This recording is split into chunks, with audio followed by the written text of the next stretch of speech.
Hi everyone, so we're going to make some pasta today. So make sure your hands are washed. You're going to get your hands dirty and sleeves up.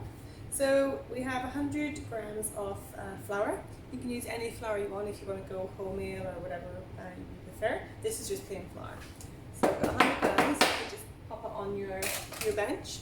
What you want to do is you want to make a little hole in the center, and that's where you're going to crack your egg. So versatility of eggs. So this is super cheap. We know pasta is quite cheap anyway in the shop. This is like fresh pasta, so it's quite nice to be able to make it yourself. It's super versatile, so you can actually make this mixture. You're just trying to like bind the egg and the flour together. Just literally just keep placing it in, sort of like mixing it in. This will last up in the fridge for a couple of days. Once you make this part, you get this all mixed together, it should just be wrapped in cling film, and it would actually last for a couple of days, so you could make it in prep. This is enough to, this recipe says it's enough to serve one person. I find that it serves 2 people. So you can see it's super cheap, just a little bit of flour and egg.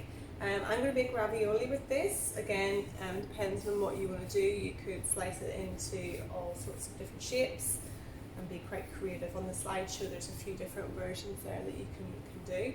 I have a pasta maker, as in I can put this through the pasta press. I'm not sure that's the official name, but you can also just do this by hand. So I do have just like a rolling pin. If you don't have a rolling pin, just anything like a water bottle that's maybe glass would do, anything that's sort of solid and can give some weight to it.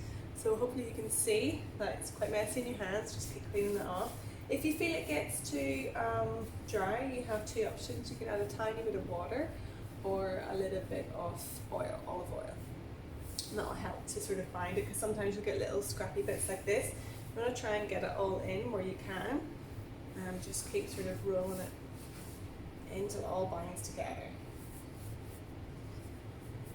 So I haven't put any oil in mine at all yet, or water, so I'm just going to see how it binds. I'll probably save that in for the end. Try and get everything off your hands. Okay, I'm just going to get some olive oil. Also, it's good to note that I'm just going to pop this in my hand, put it in. So it's just very, very little. It's good to note that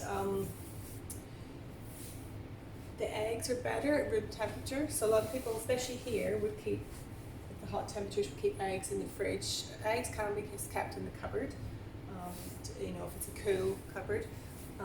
Room temperature, leave it sitting out if you know you're going to make it.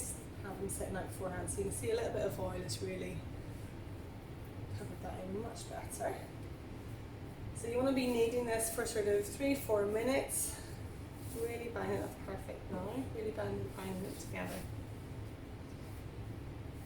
If you are in a rush and you need it at room temperature, you can just put it in tap water in a glass, and it'll like speed it up so you get to room temperature as well. Okay.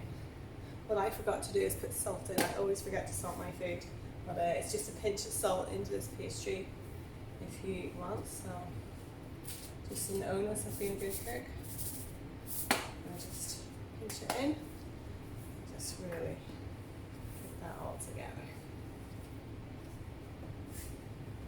So there's some really fun things you can do with this as well. You can actually add some colour to your pasta. So you know that you can get those mixed colours like greens and oranges and like a really bright yellow pasta. This is at the moment just natural. So I've just been doing this with my mixed media class. We've been making our own like natural dyes. So if you think of like the juice from spinach, you can keep some spinach, liquidize it, then strain it, and then just put a bit of dye into that. You don't want too much water, because it will affect this obviously. So rather than use the olive oil, you probably put that paste in. I think normally what you would do is before you put the egg into the flour, put in your colouring and like blend it together. So beetroot's a great one. You can get a lovely colour with beetroot. Just pulse some beetroot with a little bit of juice, and then blend that with your egg and then put that into your pastry, and you'll find it's probably a little bit wetter, but it's fine. So I think that's probably done by now. You can sort of see what that texture is like. So I'm just going to roll it into that ball, and then I'm going to let it rest for 30 minutes in the fridge. You're better to cover it in cling film. The joys of cling film.